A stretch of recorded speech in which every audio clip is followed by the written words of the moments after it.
everybody, before I start with my May reading wrap up, I would strongly urge you to take a look at the description box, where I've left several links to organizations of Black Lives Matter movements. So there will be lots of information like petitions you can sign, where you can make donations, and also ways you can help if you're not able to make donations. For example, a couple of videos from which the ad revenue will be completely donated to Black Lives Matter movements. So again, please take a look at those links and the information, spread the message, help wherever you can, because it is very important that we all do our very best. And then now let's get started with this video. Hello everybody, my name is Michelle, and in this video I'm going to do my May reading wrap up. May has been a very interesting reading month for me because first of all there was the Believe-a-thon, which was a readathon all about reading middle grade books, which I usually don't do all that often. And I participated in that and that was a lot of fun. And also of course we had one of my most anticipated releases of the entire year, which was the new Hunger Games prequel, and then I also reread some of my favorite books, so it has been a pretty good reading month for me. I finished 7 books in total, so again that's pretty good. I'm very happy with that. And almost all of them were also very enjoyable. So yeah, I think I'm just going to start with this video and tell you all about the books that I've read in May. I'm just going to start with the one that I'm most excited about, and that is of course the Ballad of Songbirds and Snakes by Suzanne Collins, the prequel to the Hunger Games trilogy. This book takes place during the 10th Hunger Games and it focuses on Coriolanus Snow, who is the president of Panem in the original Hunger Games, but in this book he is a young man, and during the 10th Hunger Games it is his job to mentor the girl tribute from District 12. So it is a prequel and it's sort of a villain origin story, but also not completely. It's hard to explain. It basically shows you Snow's life during this period and how certain things led to him being president of Panem and led to him being the horrible person that he is. Now the opinions on this prequel are very much divided. I feel like people either hate it or they love it. Personally, I can see both sides, definitely, but I was one of the people who really enjoyed it. It was not perfect, it was not as good as the Hunger Games is, but I still really liked seeing this new story in Panem and this new perspective. In my opinion, this book does not redeem Snow or makes up excuses for him being the horrible man that he is. It just shows a completely different side of Panem and how certain things collide and how certain events happen, how Snow's mind works and why he does the things that he does without saying that it's okay that he does those things. He is quite different when he's younger, but also you can see how he's definitely the same man because he is so manipulating, so calculating. He thinks about everything that he does. He's constantly trying to predict what is the best outcome for him, how he can better his own position. And I really enjoyed seeing the world from his eyes and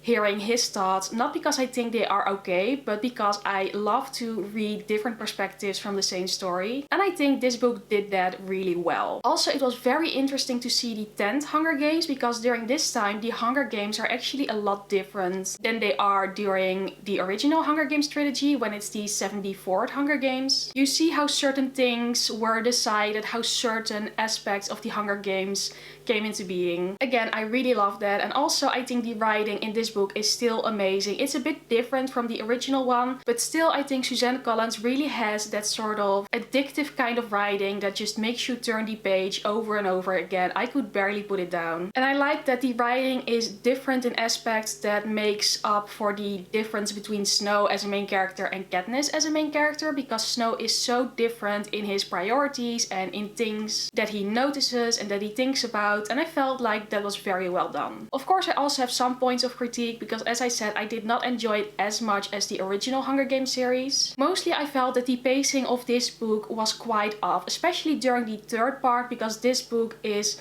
made up of 3 parts. I feel like all parts had some trouble with pacing, but especially the 3rd one was a bit more boring and I felt like it wasn't completely done right. It could have been a bit shorter, like it's hard to explain without spoiling things. But the pacing sometimes was quite a bit off, and that is something that I unfortunately did not like all that much because it made for some more boring aspects of the book. Also, I felt like this book lacked some structure in the story because with the original trilogy you know exactly what you're up for because it's going to be a Hunger Games and you know what is going to come before and how the Hunger Games is going to go. This book felt less structured and a bit more going along as things are happening, and I don't know, it's a different thing. It doesn't have to be bad for everybody, but personally I love it when there's a bit more structure to it. In this book there are also a lot of references to the original Hunger Games, which is funny, but sometimes they were a bit on the nose, but if you love the Hunger Games you will probably appreciate them. Also, some of the new characters in this book were amazing. I especially loved Lucy Greybeard, who is the girl tribute from District 12, and Sejanus, who is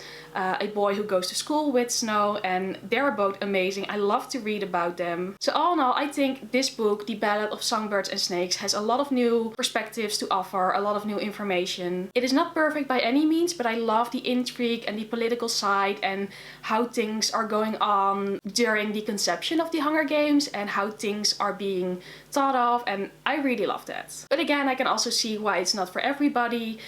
Personally, I really liked that we finally had a new book in the Hunger Games series. I actually think there's room for another prequel, because this book at the end, it's not like it's a cliffhanger, but it still definitely is some room for more story. So all in all, I gave The Ballad of Songbirds and Snakes 4 out of 5 stars. Then onto my books that I read for the Believe-a-thon. I only finished 2, but I'm still very happy with that. The first one that I finished was A Pinch of Magic by Michelle Harrison. I read this one for the first challenge, which was to read a first book in a series. And A Pinch of Magic is the first book in a series, and it's all about 3 sisters who are trapped together in an ancient curse, but they also have 3 magical objects who are sort of related to that curse. And this book is about them going on an adventure and trying to break the curse, and yeah, that's pretty much it. I enjoyed A Pinch of Magic so much. It was amazing. I had the best time reading it. The story is beautiful, it is cute, it is very much about the relationship between sisters, which was so heartwarming and so well done. I also love the adventure and everything that happened. It is funny because at the beginning of the book things take their time and they very much slowly tell you what the curse is about and about the backstory of the 3 sisters. And then after that, this book goes on a roller coaster ride. So much is happening in such a short amount of time. But I loved it, and it's funny and it's cute and it's sweet. This book definitely made me realize that I need to read a lot more middle grade because I enjoyed it so much. It was amazing. It just left me with a very happy and warm feeling. I cannot explain it any other way. It's one of Gavin's favorite, Gavin from How to Train Your Gavin, who is the one who organizes Believe-a-thon. So very happy with this one that I read it. I gave it 5 out of 5 stars because it is just so cute and it makes me so happy, and again, it really made me appreciate middle grade books and that I should read a lot of more of them. And I'm planning to read the sequel to this one, A Sprinkle of Sorcery, in June. And I really hope to keep up the habit of reading middle grade books because they are amazing, at least this one is. Then the second book that I read for Believe-a-thon is The House with the Chicken Legs by Sophie Anderson. This one is for the challenge to read a book about a family relationship. It's about a girl named Orinka and her grandmother is Baba Yaga from Russian folklore, and they live in a house with chicken legs. The house is always on the move and it moves unexpectedly. Marinka only wants a normal life. She doesn't really like that she is living in this house and leads this unusual life. And then of course a lot more is happening, and yeah, again, I loved it very much. I think this is another very fine example of a good middle grade book. Again, it has a very important message. It has a very beautiful story. It's about emotions. It's about growing up. It's about taking your responsibility. It's about being passionate about what you want. So many important things in a relatively short book. I just thought it was beautifully written and very easy to read. Again, this is a book with that kind of addictive quality, which made me want to read it just immediately from beginning to end. And again, it was so heartwarming and it gave me that nice warm feeling, and yeah, it was just really fun and enjoyable. I did give this one 4 out of 5 stars instead of 5 out of 5 stars. Hard to explain why I liked it a little bit less than A Pinch of Magic. I think it's mostly because sometimes Marinka as a main character could be a bit frustrating, and it's supposed to be like that and it's supposed to be about learning from that, but sometimes it went on a little bit too long for my taste, even though in the end it all makes sense and, you know, Anyway, it's just, yeah, I guess that's mostly the point. Still beautiful, still amazing, still very much enjoyed it. And yeah, as I mentioned before, I gave The House with the Chicken Legs 4 out of 5 stars. Next up, I finished A Good Girl's Guide to Murder by Holly Jackson. This is about a girl named Pippa, and for a project at school, she is researching the murder of a girl in her town that happened 5 years previously. The case has been closed for a long time, and everybody thinks that a boy named Saul has been responsible for the murder. But Pippa doesn't really think that, and that is why she's going on this investigation to find out what really happened. This is a YA detective novel, and it had a lot of very positive reviews, which made me very excited to pick it up. Unfortunately, in the end, I felt a bit lukewarm about it. I can definitely see why so many people enjoyed it, because I can definitely see the good qualities about this book. I do think that the whole murder investigation aspect of it was very well done, very much with a lot of detail and attention, and that was definitely a fun thing about this book, to go on the investigation with Pippa. And you are very interested to find out what happened and what she is going to find out during this investigation. But some of the things that I didn't like as much is Pippa as a main character. She's fine, she's cute, she's adorable, but I didn't feel like an explicit connection to her, especially the parts that were about her personal life. I just didn't feel like I cared all that much somehow. Not because of a specific thing, but I guess it's more of a feeling. And she is very sweet and smart, but in some aspects she did some things that I was just like, what? And also some of the things during the investigation, some new discoveries were treated as like hard evidence that was definitely very much true, but at the same time I could still see how it wasn't, like there were still so many possibilities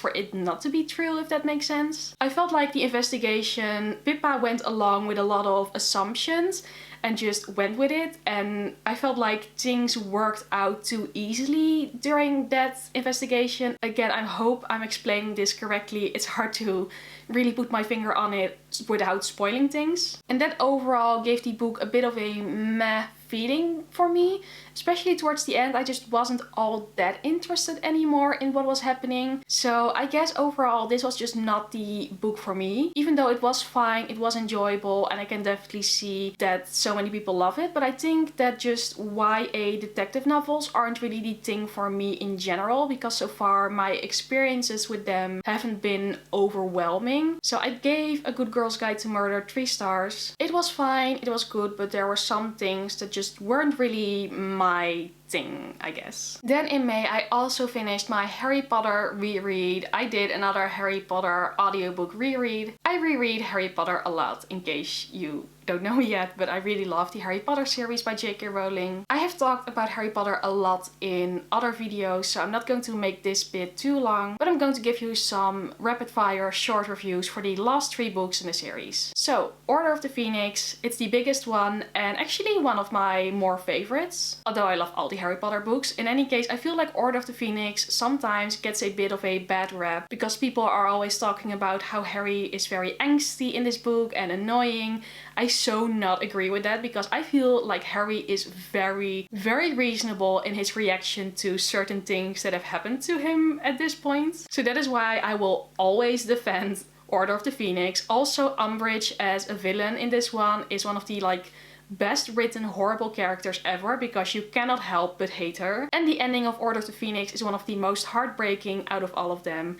So that is always just hard to read or to listen to in this case, but I love it very, very much, as always. Half-Blood Prince, which is actually one that is a bit lower on my favorites list of the Harry Potter books. Again, still love it. I love all the Harry Potter books, and I definitely appreciate that Half-Blood Prince is necessary in the series. It does set up a lot for the final book, but that is necessary because that is what makes the entire series so good. I just feel like sometimes Half-Blood Prince on its own is still amazing, but it is not as much standing out to me as some of the other books, I guess. I feel like Half-Blood Prince is definitely a book that divides people again. And again, as always, I really enjoyed it. There is so much interesting information about the entire story in this one, and for that I will always really love it. And of course the ending is epic and iconic. And then lastly, Deathly Hallows, the last book in the series. One of my favorite endings to a series ever. I always enjoy it so much. I love that it's a bit different than the other books. It takes a different approach and it's just epic and intense, and it definitely does not shy away from some of the more brutal aspects of the story and more of the tragic ones, and love it so much. I always feel very emotional after I finish it. And that is pretty much it for all the books that I have finished in May. I had a couple of other books that I've already started, but I haven't finished them yet, so they will go over to June and will be in my June reading wrap up. And as you can probably tell, I had an amazing reading month. I was overall very pleased with the books that I read and I had a good time reading them. And I hope June will be just as amazing, especially because in June it's the Make Your Mid-Taker readathon. If you want to see my TBR, I will leave a link down below in the description box. I have very ambitious reading plans for June, so fingers crossed that I can make those come true. But this was it now for this video, and if you like this video, please go subscribe or give it a thumbs up or leave a comment and tell me the best book that you have read this month. I would love to know, and yeah, then hopefully I will see you again very soon in one of my next videos. Bye!